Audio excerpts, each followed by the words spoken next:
Welcome back to Beyond Systems. It's Egwin here. Topic of the day is our core, more specifically the core function or the core functions. So, why am I doing this video? Recently I got a couple of questions again if I can sort of create an overview and wrap it up what exactly the core is supposed to do and how it's supposed to do that. I've talked about that in various videos in the past, but always interwoven in some other topics or exercises and stuff like that. So I'm gonna pick some of those aspects out, and that's what we'll discuss now. First of all, let me say that we have to talk about the definition of core. What most people would refer to typically as their core, especially in fitness and stuff like that, is mainly their abdominal muscles and sometimes also the lumbar spine, sort of as a counterpart in the back to the abdominal muscles. So we're talking about rectus abdominis, external obliques, internal obliques, transverse abdominis, pyramidalis, something like that, quadratus lumborum, maybe, and the erectus spinae in the lower portions of the lumbar spine. So that's typically what people would refer to as the core. And when it comes to the definition of what are typical core muscles, that would be it. Maybe sometimes also the psoas, which is the muscle deep inside that goes from our spine, from the lumbar spine and parts of the thoracic spine, all the way down to the hip joints, and is a major player in hip flexion as well. Now, when I talk about core, I like to look at it in a more holistic way, because functionally speaking, the core is not just about your abdominal muscles. This is only one small portion of a vast number of different muscles that functionally play together in order to stabilize the core or have proper core function, proper core mobility, proper core stability, and overall proper core and overall health. Now, why is that? See, when we only look at the core as something that has to do with our abdomen, now we already know somewhere back here, deep inside my body, is the spine.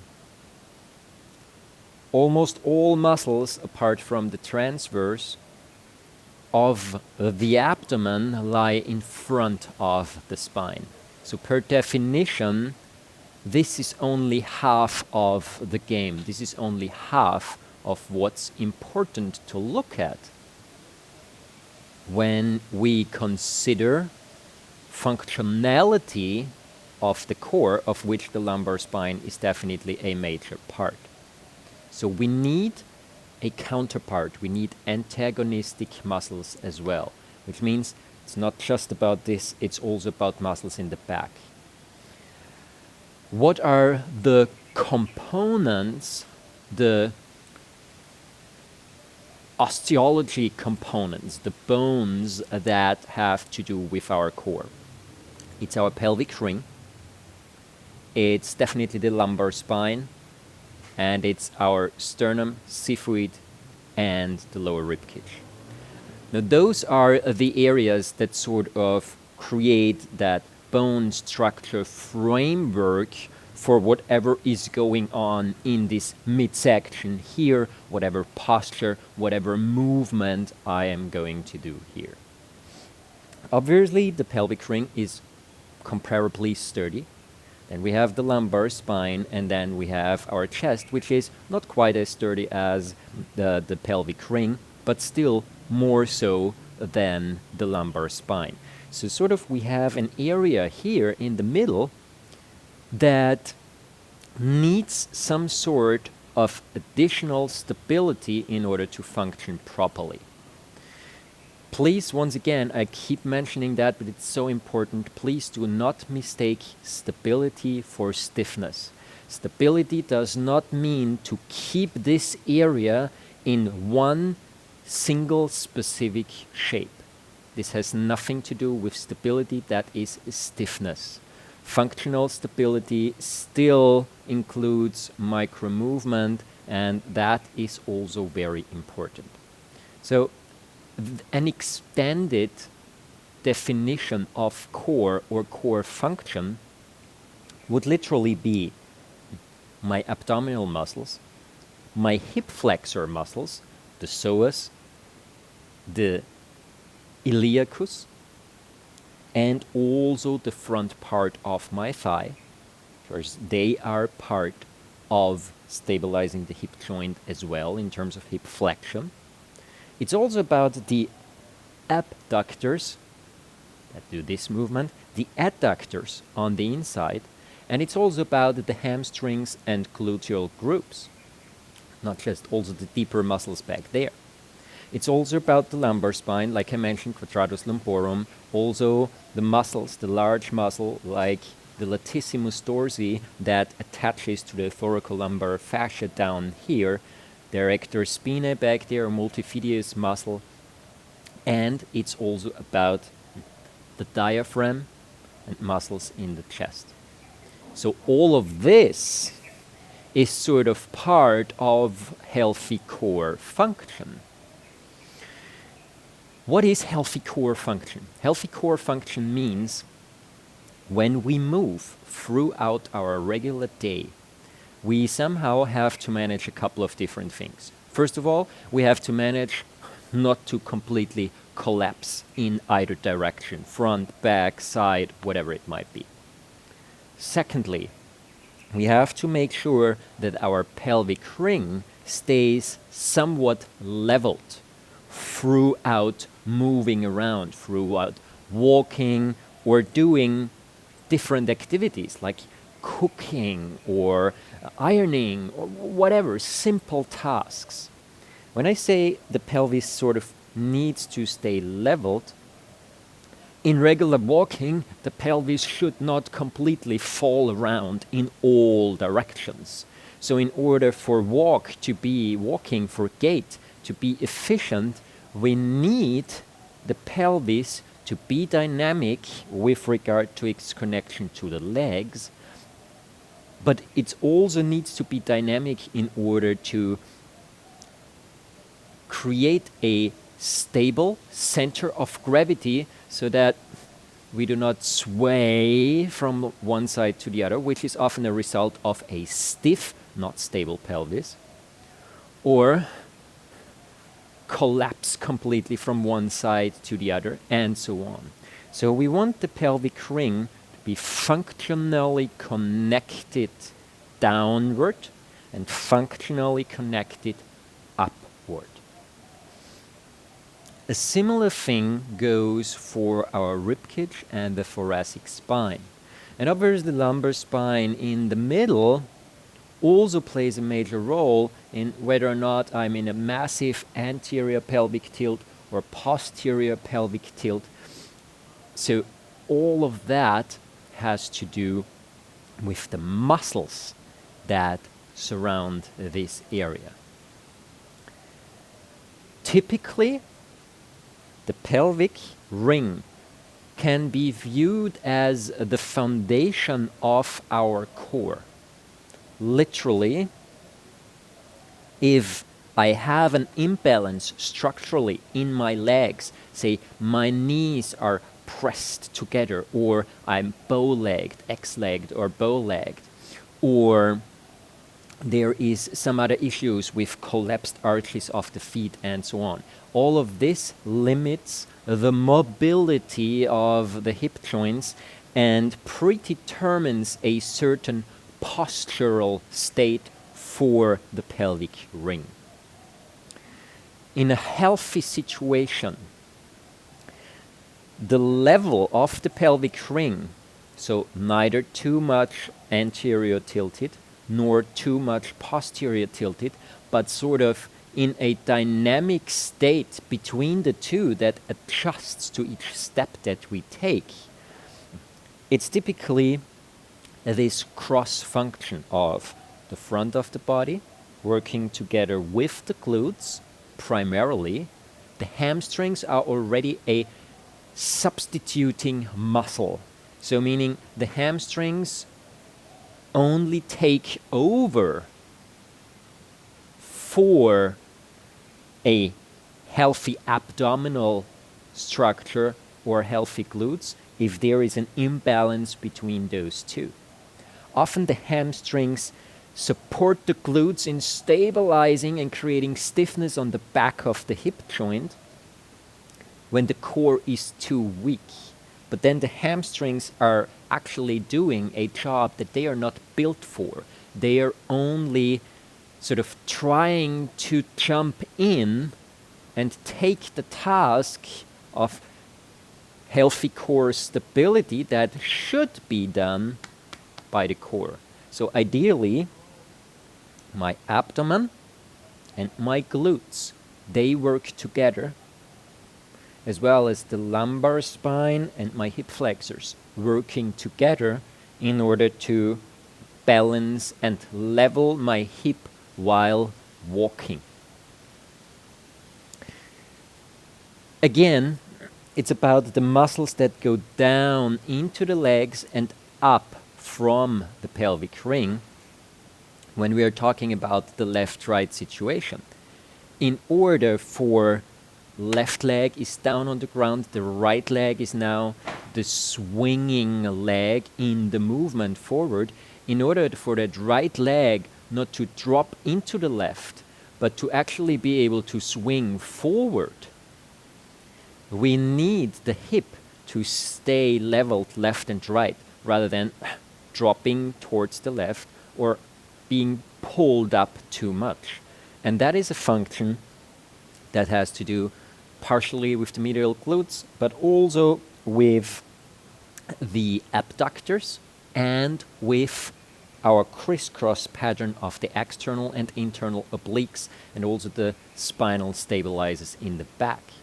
So you see, it's always this combination of one side of the body stabilizes for the other side to be free or vice versa. Sometimes it's this crisscross pattern of this muscle and that muscle. They are not contracting at the same time. It's just if the pelvic ring drops too far forward, then the core should engage. The typical core muscles, the abdominal muscles, should balance that out. And if the pelvic ring drops too far back, then it would be the glutes' job to bring back in some sort of stability here.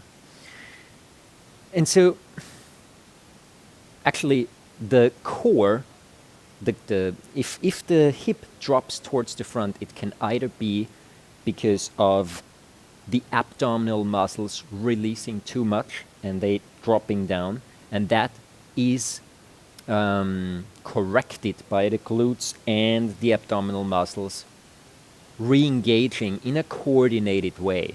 But what I meant earlier when I said the muscles should not engage simultaneously, then I mean the muscles on both sides of a joint. For hip anterior and posterior pelvic tilt, the main joint is the hip joints and the facet joints between our lumbar vertebrae. So this axis, glutes to abdomen, they both do the same thing. They pull the hip back into a centered position from a too much anteriorly oriented pelvis. So this would be as if the pelvis was a bowl with water running out towards the front. That would be an anteriorly oriented pelvis. And in order to balance that, contracting the glutes and contracting the abdominal muscles, that works together. Whereas for the other case, for a posterior pelvic tilt, it's the muscles in the lumbar spine and actually the hip flexor muscles that can work to balance. So again, it's this muscle and this muscle group, diagonal, front and back. And the diagonal lines, they can engage simultaneously or in proper synchronization with each other. However, what should not happen is that the front to back, front high to low back diagonal, and the high back to front low diagonal, that they engage at the same time. If those two engage at the same time, the only thing that happens is that I put a lot of compression in the intervertebral discs. And that then is not stability anymore, that's stiffness. So it's really knowing which are the muscles that are antagonistic for a movement. So my core and my glutes, they work antagonistic. They work together in order to bring the pelvis out of an anterior pelvic tilt or keep it out of one. And my lumbar spine and my hip flexors, they work together in order to stabilize out of a posteriorly tilted pelvis. On the other hand, there is always the issue, it's not always about which muscle tenses up. Sometimes a muscle is already too tense. And when it's too tense, then before the antagonistic muscle should engage, you have to learn to release the hypertensed muscle. So it's not always only about, especially in the core, it's not always only about training the weak muscle. Sometimes it's also about releasing the hypertensed muscle. It's important with the whole core function to understand that when we want this dynamic in our life, stiffness in this area is really problematic. When we want to be motivated and just really go for it and run for it and have fun. And we also want, now it comes, a healthy digestion, a healthy breathing pattern, healthy blood pressure. Those are another three very, very important aspects that are directly linked to core function. Sexual function, erectile dysfunction and stuff like that, vaginal dryness, all of that, that's a whole topic in itself. But an insufficiently working core, and I'm not talking about necessarily only a weak core, just a core that is functionally not working properly, also has an impact on those areas. Obviously, it's easy to understand why it might have an impact on our digestive system. Our digestive system has a lot to do with those peristaltic movements, and in order to really properly move all that we stuff into ourselves through our gastrointestinal tract, and then eventually also excrete it back out again. So that requires movement. If this area is a very tight, very stiff container in all directions, down, side, front, back, up, because we really tighten it up, then this peristaltic movement is somewhat limited in its capacity to do its job properly. On the other hand, while walking, while just being alive, this area is allowed to move in a healthy way, then it also means that we actually support our gastrointestinal tract in moving, in the bowel movement. The next thing is breathing. Breathing, obviously, we have our diaphragm and we have our intercostal muscles as the main breathing muscles. Intercostal muscles already second in line after the diaphragm, and the abdomen as its counterpart. Diaphragm and abdomen, they are agonist-antagonistically linked with each other in order to facilitate healthy breathing that includes not just the chest, but also the abdomen. Obviously, if this area is too stiff or painful, then tension creeps into the diaphragm as well, and our breathing is typically inhibited, leading to a more higher chest breathing, which is typically a stress response of the body and also messes up the blood gas levels in the body and has a lot of hormonal issues coming with it as well. That's just really just throwing it in there so that it's there. There is a lot more to say about that, obviously. When we take a look at all of those functions, I also mentioned the blood pressure. Now, obviously, we have the vena cava and like all of the big blood vessels running through our abdomen. We also have measurements of the venous flow, arterial and venous flow in our vertebrae, and we know that there is, biomechanically speaking and biochemically speaking, a correlation between the acidity levels in the end plates of the vertebrae and the intra-abdominal pressure.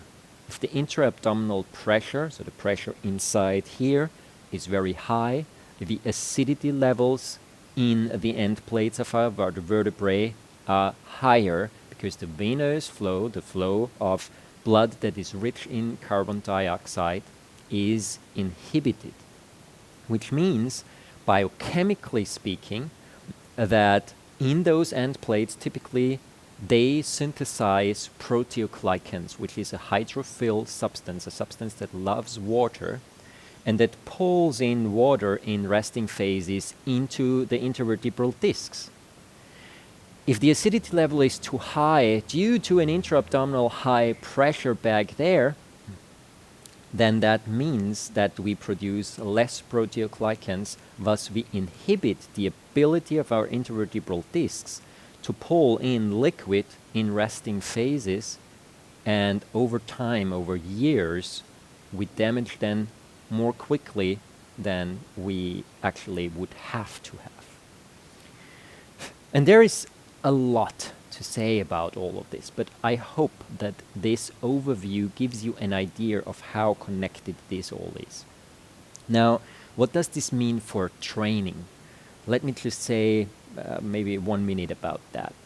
When we take a look at this complex system, it's always a good idea to talk to someone who can read your body, who knows and can test it, and knows where is the imbalance. Is the imbalance a tension, a hypertension, too much tension in a certain area? Is the imbalance a weakness in another area? Is the imbalance coming from an inability to actually activate a certain muscle group? All of those infos, they're important. And then you can work on a plan on, okay, do I have to work on releasing a certain muscle first? Or is it more the training side of the muscle in order for that other group to even be able to release? Both directions are possible.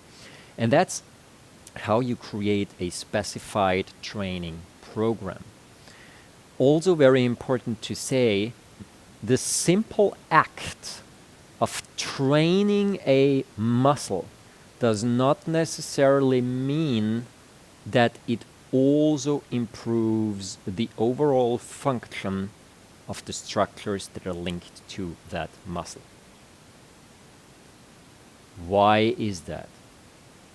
So training a muscle does not necessarily mean that its overall function to all the structures it's linked to actually improves. We are built around biomechanical patterns that we create as an infant, as a baby and a very small child. It's those instinctive movements that no one ever shows us that create the foundation of our movement literacy, on top of which we then create all the more complex patterns like standing up, sitting, walking, running, dancing, and so on, and so on, and so on. In those first couple of years of life, every single person creates those basic patterns of movement literacy on which they build the rest of their life. Now, when there is a structure that goes out of its normal function and it is in a suboptimal state for a really long time, say years, or 5 or 10 or maybe 20 years, then just training a certain muscle group might, but in most cases is not enough in order to regain full health of the structure. Oftentimes it improves the current status, but it's not very sustainable. In order to actually recreate a sustainable pattern, it's important to also link newly created strength, for example, to original patterns so that the body actually grabs the new ability, the new strength, the new neurologically won ability or regained ability to actually target those muscles actively and activate them in a coordinated way, and then pulls them into the memory, the subconscious memory of the basic movement pattern.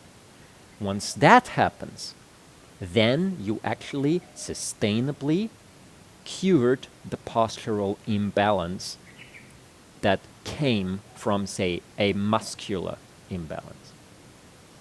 Obviously, in all of that, connective tissue tensegrity also plays a very, very important role that I didn't touch on today, but it's also something that's extremely important and that flows into this subject if one was to really discuss all angles of it. However, I'm gonna leave it like this for now. Video is already quite long. Digest what I said. If you have questions, get back to me and let me know if this helps to understanding how all of those areas are supposed to work with each other. Last but not least, really think of the core as a functional, so all of this area here, as a functional dynamic unit that is designed to most efficiently transmit biomechanical forces from the lower extremities into the upper body and vice versa, and that is designed to adapt to different situations in our regular day life. The core is highly functional, and it's really important to think about it in terms of dynamic and to think about it in terms of a living element of us and not just something that you want in one single state and then forget about it.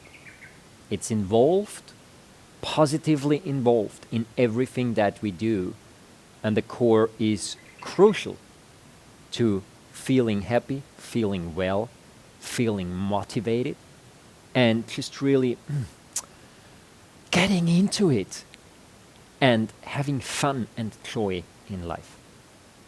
Don't miss out on that essential motor of yours, because so much biomechanically, as well as obviously in terms of digestion, and also emotionally, is processed through and in this area. So the more functional it is, the more healthy and overall well you will feel on all levels, spiritually, emotionally, mentally, physically, sexually. It impacts all of those areas. All right. Have a beautiful time. Thanks for watching. Please give the video a thumbs up if you enjoyed it and share it with other people that might be interested and might need to hear this information. Have a beautiful time. Make sure to subscribe to the channel to stay up to date with new videos and click the notification bell not to miss any, and see you around. Have a beautiful day. Thank you for watching. Bye.